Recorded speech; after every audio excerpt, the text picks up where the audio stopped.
Hey, what's up, Urban League out in Farrell, Pennsylvania. My name is Scott Smith. I'm actually originally from Newcastle, Pennsylvania, but I'm coming at you right now live from Philadelphia, Pennsylvania.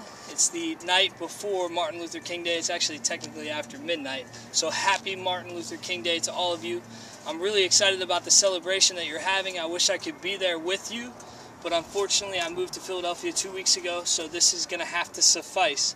I'm sorry if the quality of the video isn't very good, but I am shooting this outside at Roosevelt Mall off Roosevelt Boulevard in northeast Philadelphia.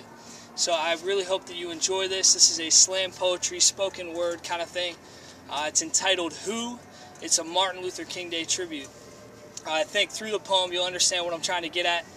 Basically, this is in reflection of what Martin Luther King did for us as American citizens and as people of this world. I think he had a lot of great things as a leader to say, and he accomplished a lot. And so out of that, I started to ask questions about what in the future will people look back on our generation and desire us to move in a better direction than where we were before. So I hope that this blesses you. I hope you have a blessed Martin Luther King Day. And yeah, this is called Who. Two things are more destructive than all others. Only one thing is more destructive than these two. Both together. Bad philosophy and love of self.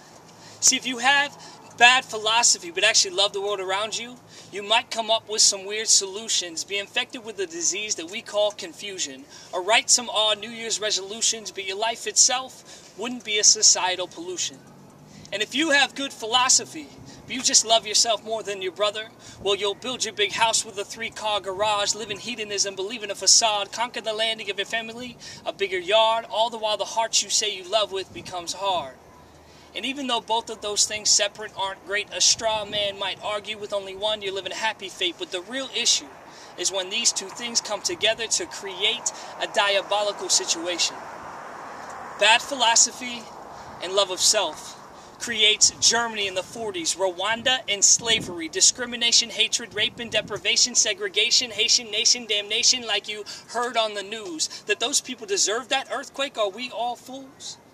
America, the high and mighty, looking back on atomic bomb attacks, blaming the Germans and Japs, calling them evil from within. We are just like the Nazis. You got to understand their sin. It isn't that they hated everyone else. It was that they loved themselves and believed a philosophy that told them to do what they did. The same two things that crept into Europeans to make them enter Africa and take away freedoms. It isn't the God's fault that they say they believed in. It's that bad philosophy and love of self came together to break even. And evil got even eviler than Eden. That Eden that God created perfect and the king was dreaming in, that fell far from heaven to create hell in which we live in. Praying for Augustine's city of God, not Dante's Inferno. King was shot on that balcony because he was so thoroughly in love with the world around him that he couldn't let it burn to the ground anymore. King didn't love himself. He loved you. King was a dang good philosopher too. See, in my words, he was a religious anthropologist. Check it, let me explain. See, anthropology is the study of human origins, and a lot of people think that means Darwinian evolution, but it's not. See, it's really a philosopher's term that asks one all-encompassing question: what is man? What is a human being? What is the reason that we reason, that we're affected by seasons and bent to commit treason against one another? What are we?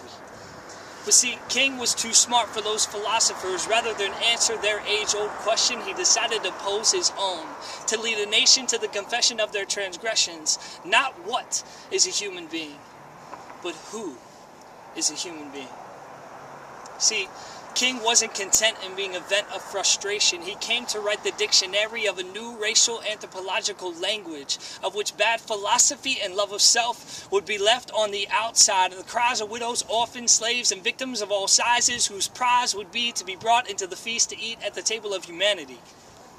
See, King asked who? And tonight, in light of him, rather this morning, in light of him, I pose the exact same question to all of you. See, regardless of your religious or political affiliation, you cannot close your eyes and believe the lie about the 21st century genocide. The lie that says that children are not losing their lives because they're not actually human. They are human. In the tradition of King, to give a vote to the voteless, I raise my voice for the voiceless to give a choice to the choiceless.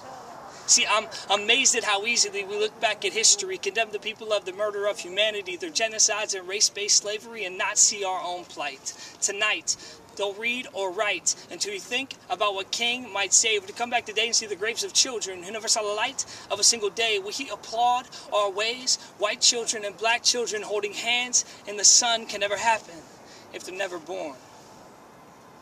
See, bad philosophy and love of self.